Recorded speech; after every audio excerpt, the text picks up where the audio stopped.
All right, get this. Today's deep dive is going to blow your mind, especially because you're clearly into this stuff. We're tackling AI and not just skimming the surface. Oh, lay it on me. What's the game plan? We've got the trifecta, a chat with a bigwig from Google DeepMind, some seriously cool research on how AI is being used out in the wild right now, and to top it all off, a sneak peek into what DeepMind's got cooking for the future. You had me at AI. Let's do this. So picture this, it's 2016, Yeah. and the AI world is freaking out because this program, AlphaGo, just made history. AlphaGo, huh? Rings a bell. Wasn't that the AI that took on the world champ at Go? Least at all, right? Ding, ding, ding, we've got a winner. It wasn't just that AlphaGo won, though. It was this one move 37. Move 37. All right, refresh my memory. What was so special about it? Imagine this.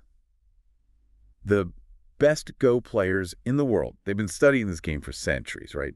And AlphaGo pulls out this move. And it's like nobody, not even Sadal, saw it coming. It was like AlphaGo looked at the Go board and said, "Hold my digital beer." You're saying it was a total game changer. More like a brain melter. Yeah. Move 37, it didn't just bend the rules, it rewrote them. It showed everyone a whole new dimension to Go, a strategy that humans, with all our smarts, had totally missed for, like, thousands of years. Okay, now I see why you're so hyped about this. But here's the thing I find really cool about AI breakthroughs. Like, it's not just about dominating some game, right? It's like AI is this portal to knowledge that we humans haven't even dreamt of yet. You took the words right out of my mouth. That's like AI has given us this master class in a subject we thought we had mastered.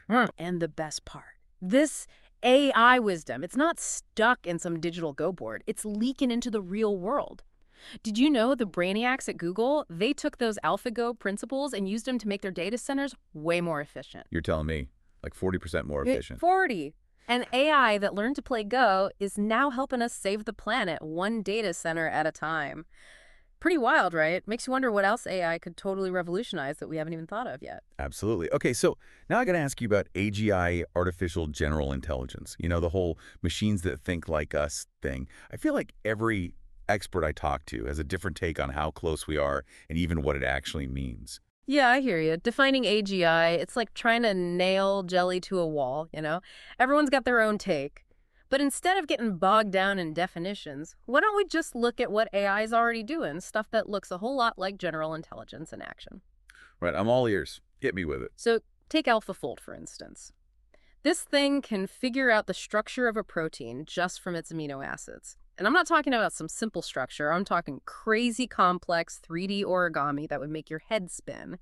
It's the kind of problem that would take a human, even a genius, like forever to even attempt. You're saying AI is already doing things that would take us humans, even the smartest ones, like a zillion years to figure out. Pretty much. And that's just one example. You got GPT-4, right? This thing's like a walking, talking encyclopedia. It can synthesize info from every field imaginable and answer questions with this crazy level of expertise. It's like AI is whispering to us, hey, remember all that stuff you thought was impossible? Yeah, not so much anymore. Exactly. So I got to be honest, keeping up with all this AI stuff, it's a full-time job. How do you do it as a product leader at DeepMind? Do you ever just want to chuck your phone out the window and be like, I'm out? That's apps. Well, let's just say it keeps me on my toes. It's a fire hose of information, for sure. I think the key for me is, well, try not to boil the ocean, figure out what you got to know for what you're doing and tune out the noise. Going to conferences, even the virtual ones, helps. And, of course, keeping up with the big names online, the researchers, the labs, that kind of thing. Talking about big names, let's talk about DeepMind. I mean, you guys are like the rock stars of the AI world. Ambitious, crazy, smart, attracting top talent, like moths to a flame. At DeepMind, we're all about solving intelligence and then using it to, well, make the world a better place, right? We're all about turning those aha research moments into something real, something that benefits everyone. Just like that data center example we were talking about, that's DeepMind in action. Yeah, but with great AI power comes great responsibility.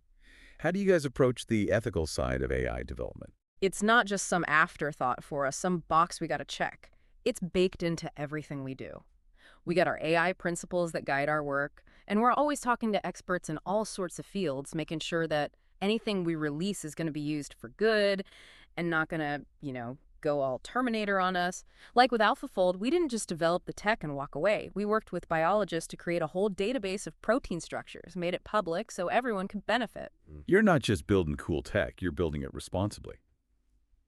I can dig it. So I know you're also kind of a startup whisperer. You invest in AI startups, right?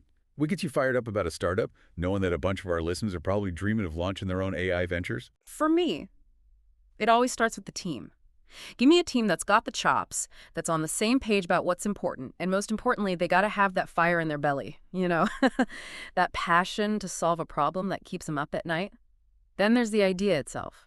Got to make sure it's more than just a shiny object. Are they thinking about the right things? What's the plan to beat the competition? And of course, you got to look at the market. Is there room to grow, to pivot if they gotta? Can it last like 5, 10 years down the line? And lastly, it comes down to mutual benefit. Can I bring more to the table than just cash? And why choose me over everyone else? All right, so you've heard it here first, folks. Some seriously solid advice from a pro. Now, with everyone and their dog working remotely these days, has it changed the way you connect with startups? Yeah, it's been a wild ride, that's for sure. Can't deny those in-person meetups hit different, though. A lot of my deals still come from folks I know, other VCs, people I've worked with, friends. And while Zoom calls are great and all, those in-person events are making a comeback. And there's something about them, a different kind of energy. So I'm guessing startups probably value your input, especially with your background in AI product management. What's the #1 piece of advice you give to these early-stage companies? Don't get so caught up in the tech that you forget about the bigger picture. Think about the product from start to finish. What's the experience going to be like for the user? How are people going to actually use this AI thing? That's #1. Also, you got to have the right people on the bus, so to speak. What skills do they need to build something that lasts? Then, of course, I try to help them navigate the world of investors, who to talk to, how to pitch, that sort of thing. It's like having an AI Yoda in your corner, right? It's something like that. Speaking of impressive backgrounds, can we talk about your educational journey for a sec? 5 master's degrees. Engineering, computer science, international relations, even an MBA. Were they having some kind of buy one, get 4 free sale? Yeah, I guess you could say I like to keep learning. So you're originally from Morocco, a country that's doing some really cool stuff with AI in agriculture and aerospace, fields that some of our listeners are super into. Tell us more about that. Right. Well, Morocco's a big deal when it comes to phosphates and fertilizers, and there's a ton of cutting-edge research happening there with AI in the mix. And the government's really pushing aerospace development, too. What's exciting is how AI can help tackle some of the huge challenges we're facing, like climate change and even education, especially in developing countries. I love it. It's like AI can help level the playing field. Exactly. It's about finding smart solutions to global problems. Okay, so for our listeners who are thinking AI product management sounds like my jam, what skills would you say are most valuable in this field? It's really a combo of 3 things. You got to have a solid foundation in the technical stuff. You don't need to be writing code in your sleep, but you need to be able to talk to the engineers who are. And so you got to speak the language, but you don't need to be fluent. Exactly. Second, you got to have that business sense. Understand how the market works, how to create a product that people actually want. Because a brilliant AI that nobody uses is, well, not so brilliant. You got it. And finally, and this is a big one, you got to have those people skills. We're talking teamwork, communication, really listening to what others have to say. It's about building the future together, right? Not just locking yourself in a room with a bunch of algorithms. Couldn't have said it better myself. Now, speaking of building the future, let's talk about how fast AI is actually changing the world. You shared this fascinating study with me from the National Bureau of Economic Research. They surveyed a ton of people about their actual use of generative AI, and the results were kind of mind-blowing. Oh, yeah, that one really opened my eyes. People are using AI way more than we realize. Seriously, it was like everyone and their grandma had jumped on the AI bandwagon. The numbers were pretty shocking. The study found that nearly 40% of working-age adults in the U.S. are already using generative AI. 40%! That's insane. I mean, it feels like AI went from being this niche, techie thing to being as common as, like, I don't know, social media. Yeah, it's crazy. And what's even cooler is that it's not just the techies using it. We're talking all ages, education levels, all walks of life. This whole idea that AI is just for the tech elite, totally busted. Busted wide open. It's like AI is on track to be as ubiquitous as, well, you. Laughs. That's a good one. But you're right. It's amazing how quickly things change. Look at smartphones. They went from being a luxury to something everyone and their dog has in a few years. AI could be on the same trajectory, maybe even faster. It makes sense when you think about how user-friendly a lot of these AI tools are becoming. You don't need a PhD in computer science to use them. Right. Okay, so people are using AI. But for what exactly? What are they actually doing with it in their everyday lives? The study breaks it down in a really interesting way. So at work, people are using AI for all sorts of things: writing emails, coding, those administrative tasks that nobody likes doing, analyzing data, even brainstorming new ideas. It's like having a super efficient digital assistant who can do it all, right? Exactly. And the best part is that it's not just about automating those boring tasks. People are actually using AI to be more creative, more productive. It's not about replacing humans, it's about giving us superpowers. Now, what about outside of work? Are people inviting AI to their Netflix and chill sessions? Laughs.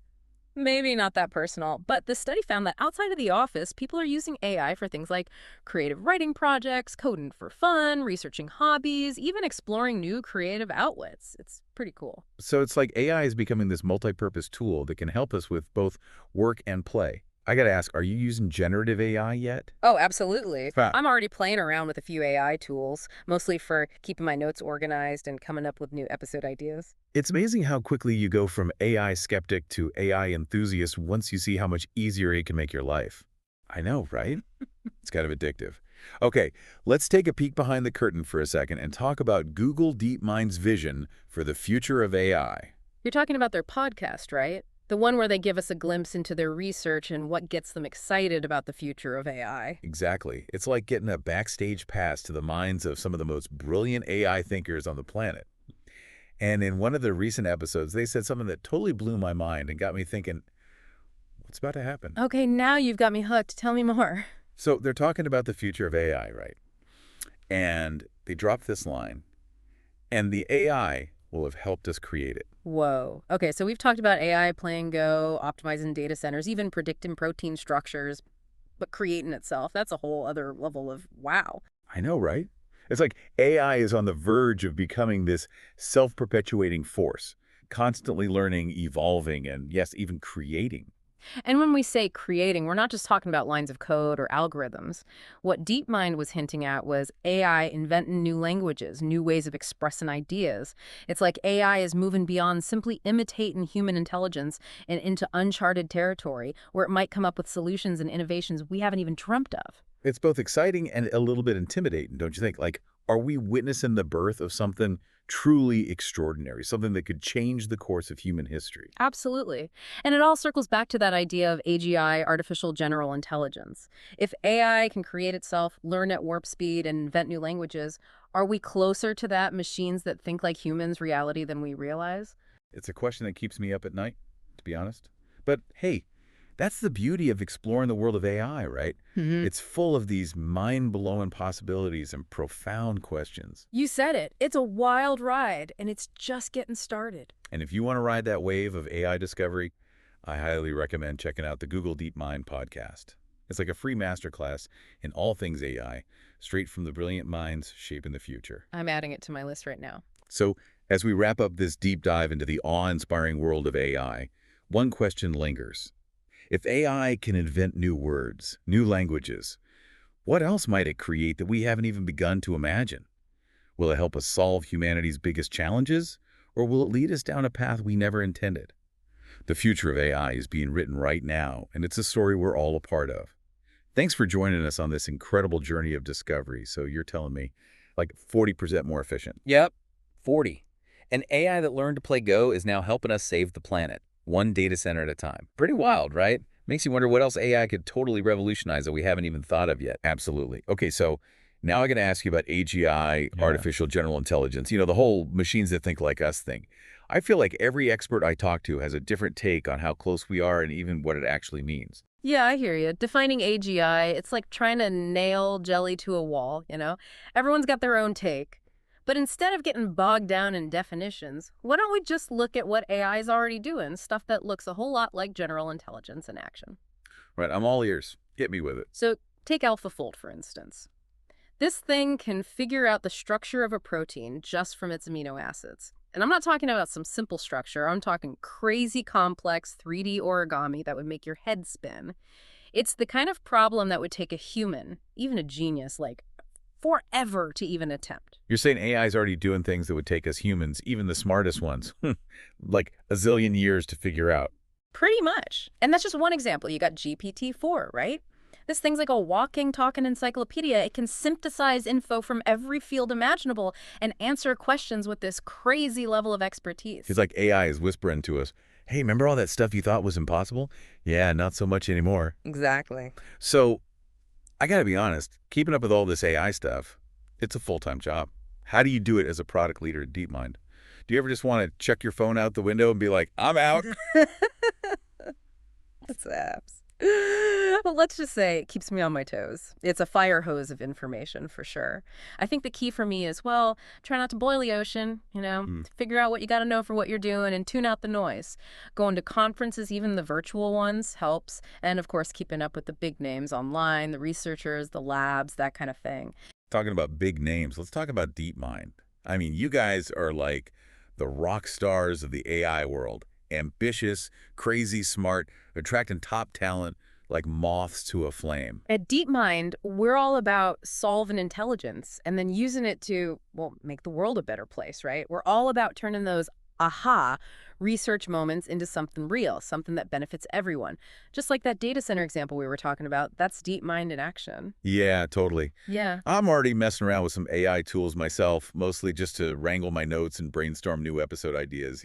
It's funny, once you see how much easier it makes things, it's easy to go from skeptic to full-on AI geek. No kidding. Okay, so let's go behind the scenes for a second, talk about what Google DeepMind sees in the future for AI. You're talking about their podcast, right? The one where they pull back the curtain on their research and all that. Exactly. It's like a direct line to the brains behind some of the biggest AI breakthroughs.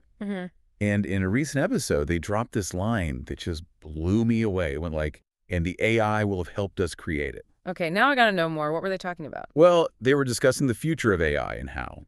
Right. Of course, the future of AI. And that's when they said that AI will help us create IT. Whoa. Hold on. We've talked about AI mastering Go, making data centers more efficient, even predicting how proteins fold. But creating itself, that's next level stuff. Right. It's like AI is about to become this like self-sustaining force that's constantly learning and changing and, yeah, creating. And when we say creating, we're not just talking about some lines of code or algorithms. DeepMind was hinting at AI inventing entirely new things, like languages, new ways of expressing ideas, things we haven't even thought of. It's like AI is going to move past imitating us and step into this unknown territory where it could come up with solutions and innovations we never even dreamed possible. It's kind of freaky, right? Like we might be seeing the start of something huge, something that could change everything. Totally. And it all goes back to that idea of AGI, artificial general intelligence. If AI can create itself, learn crazy fast, and invent new languages, maybe we're closer to those sci-fi movies than we think. It's wild to think about. Yeah. But that's the beauty of AI, right? Always pushing boundaries and making us question what's possible. 100%. This is just the beginning, and it's already pretty mind-blowing. Absolutely. And for those who want to dive deeper into the rabbit hole, I highly recommend checking out the Google DeepMind podcast. It's like a free masterclass in all things AI, straight from the brilliant minds shaping the future. Sounds like a plan. So, as we wrap up this deep dive into the incredible world of AI, one question's got to be on everyone's mind. If AI can invent new words, new languages, what else is it capable of creating that we can't even imagine right now? Will it be the key to solving some of humanity's biggest problems, or will it lead us down a path we didn't sign up for? The future of AI is being written as we speak, and we're all part of the story. Thanks for joining us on this wild ride through the ever-evolving, always fascinating world of AI. We'll catch you next time on The Deep Dive.